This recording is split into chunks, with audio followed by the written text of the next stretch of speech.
안녕, EBS 친구들. 다양한 생명의 터전 지구.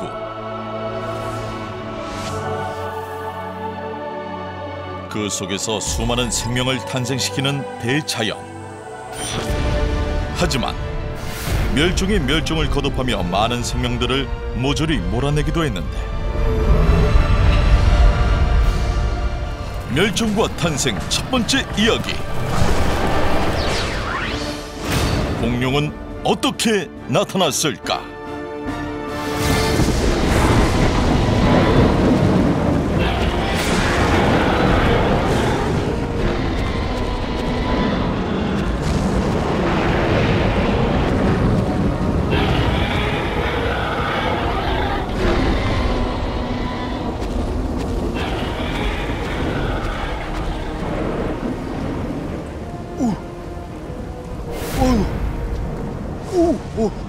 어이구 무서워. 아 이게 무슨 소리지? 아 이거 신발 멸망하라고 정말이 온 건가? 어이구 무서워. 뭐 천둥과 번개를 동반한 소나기가 내릴 것 같군요. 나가실 때 우산만 챙기시면 될 것 같아요. 아니 이거 멸종 정말 이런 얘기가 나와서 그런가? 아이고 이거 뭐 으스스하고 무서워. 아니 떨어지는 번개도 몸으로 막아내실 것 같은 분이 무슨 겁이 이렇게 많아요. 멸종은 생명의 역사에서 꼭 필요한 과정이라고요. 멸종이 있어야 새로운 생명이 등장할 수 있거든요. 아니 멸종은 모든 게 다 멸망한다 그런 뜻이잖아요. 멸종 종자가 끝났다. 근데 그게 무슨 생명의 시작이에요? 에이 말도 안 돼. 중생대의 주인공 공룡들도 누군가가 사라졌기 때문에 나타날 수 있었다. 40억 년 동안 진행된 생명의 역사. 그 사이 5번의 대멸종이 있었다. 다른 생명보다 약해서, 바뀐 환경에 적응하지 못해서, 한 번도 겪어보지 못했던 재앙 앞에서 사라져야 했던 생명들. 하지만 누군가의 멸종은 또 다른 누군가에게는 기회가 되기도 했다. 운명의 긴 터널을 지나온 놀라운 생명들을 만나보자. 생명의 시작을 알려면은 끝 멸종을 알아야겠네요. 지구 역사에는 기록될 만한 대멸종이 5차례 있었는데요. 그 가운데 가장 참혹했던 대멸종은 3번째 대멸종이었습니다. 고생대 페름기 말에 있었던 대멸종인데요.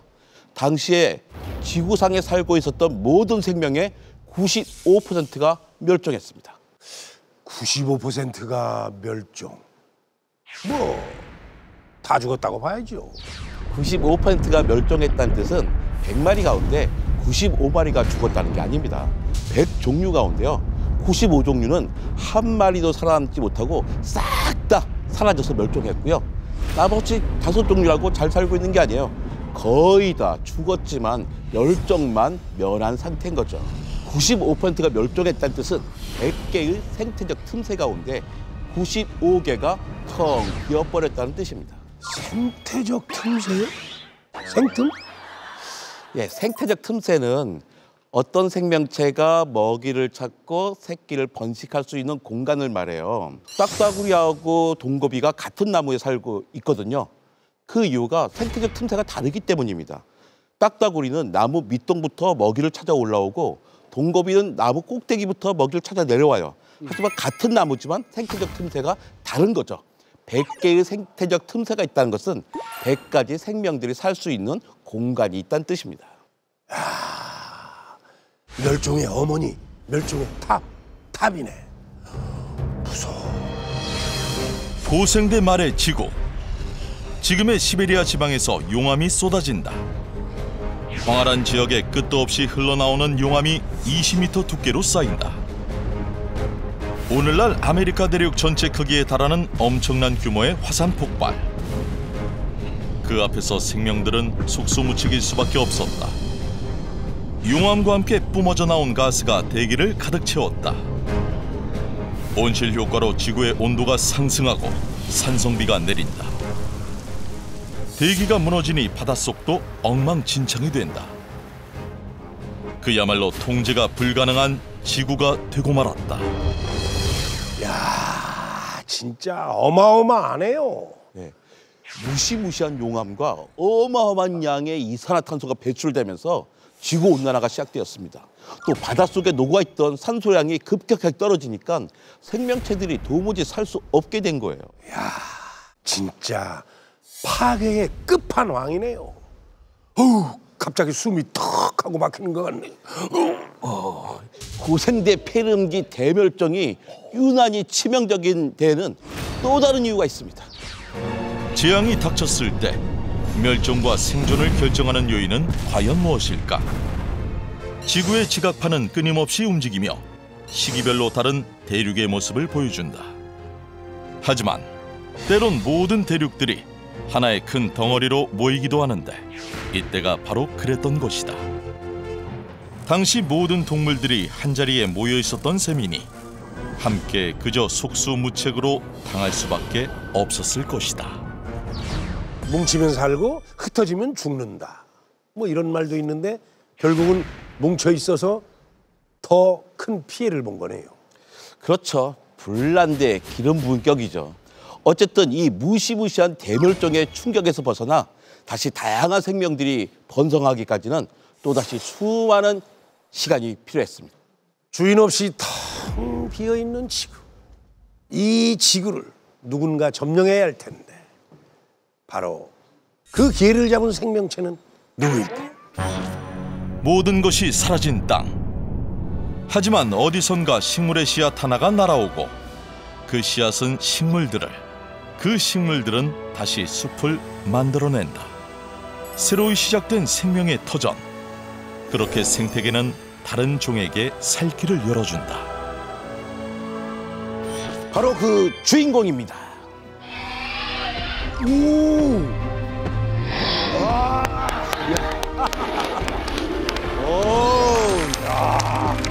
안녕. 안녕.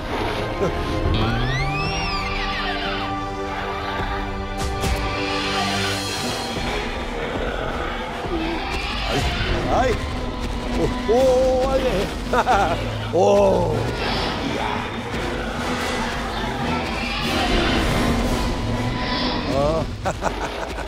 오. 야야야야야야. 좋아. 야.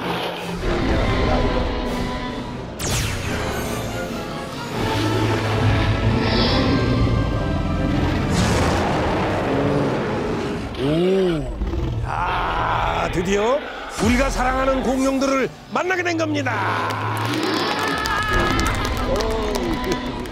자, 그런데 어떻게 공룡들은 중생대의 지배자가 될 수 있었던 걸까요?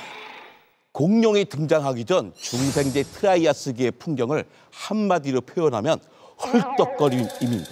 응? 헐떡거림? 예, 코뿔소 크기의 디키로돈트는 꼼짝도 하지 않으면서 풀만 뜯어먹고 살았어요. 그런데도 마치 격렬한 사냥을 마친 육식동물 마냥 헐떡거렸습니다.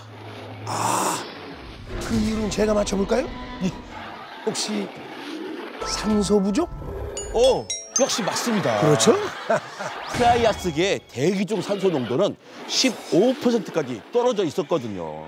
그러니까 지난번 공룡 대백과 녹화 때도 얘기했잖아요. 산소 농도가 그만큼 떨어졌다는 것은 방독면을 쓰고 숨을 쉬는 것과 같다. 이렇게 얘기했잖아요. 그것도 역시 맞습니다. 산소 농도가 낮은 세계에서 경쟁하며 새끼를 키우기 위해서는 산소를 확보하는 방법이 가장 중요했겠죠. 산소가 부족한 상태에서 숨을 더 쉽게 쉴 수 있는 방법은 넓적 다리뼈를 수직 방향으로 세워 다리를 몸 아래에 두는 것이다. 그러면 몸이 땅에서 높이 들어 올려지고 걷는 동안 허파를 압박하는 일은 일어나지 않는다. 네 발 자세를 버리고 두 발로 다니면 빠른 속도로 달리면서도 숨을 편하게 쉴 수 있는 것이다. 바로 공룡처럼. 이것이 바로 중생대 트라이아스기 최초 공룡의 모습이다. 후기 트라이아스기 약 2억 1,400만 년 전에서 2억 400만 년 전에 살았다. 유럽의 숲과 습지에서 서식했던 최초의 공룡 플라테오사우루스는 몸길이 약 8.5m, 몸무게는 약 2톤으로 추정된다. 트라이아스기의 최초 공룡 플라테오사우루스의 모습을 보니 공룡의 모습을 다 갖췄네요. 그렇죠. 공룡은 중생대 육상에 살았던 파충류 가운데 고든 다리로 저산소 환경에 잘 적응해 나간 동물입니다. 트라이아스기 중기에 등장해서 중생대 말기까지 무려 1억 6,500만 년 동안이나 번성했던 거죠. 1억 6,500만 년. 정말 어마어마한 생존 기간이네요. 공룡 대백회가 벌써 끝날 시간이 됐네요. 벌써요? 금방 시작한 것 같은데? 세상에는 영원한 것은 없기 때문이죠. 설레며 기다렸던 공룡 대백과의 시작 시간이 있다면 또 아쉽게 끝나는 시간도 오기 마련이죠. 승승장구하던 공룡들의 어마어마한 히스토리도 이제 역사의 뒤안길로 사라질 때가 된 겁니다. 공룡 대백과는 다음 시간도 있지만 공룡의 시대는 끝이 났다. 이런 건가요? 글쎄요.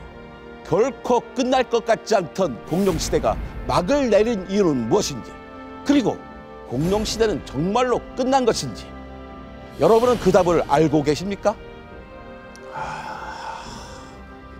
공룡아, 가지마!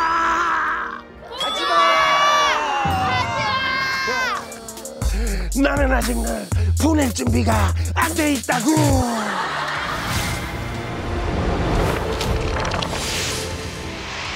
멸종은 생명의 끝이 아니라 새로운 시작이다.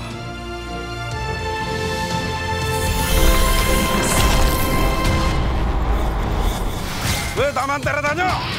시끄러 죽겠다. 쿠왕 스르르 쿠왕 스르르 한반도에 나타난 대강공룡 카르보사우루스 전박이 매력적인 중생대 악당 공룡 데이노닉투스 얼빵이 둥가둥가 나르는 파충류 둥가리테루스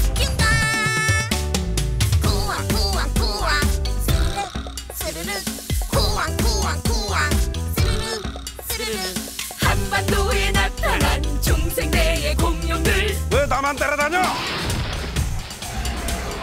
시끄러 죽겠다.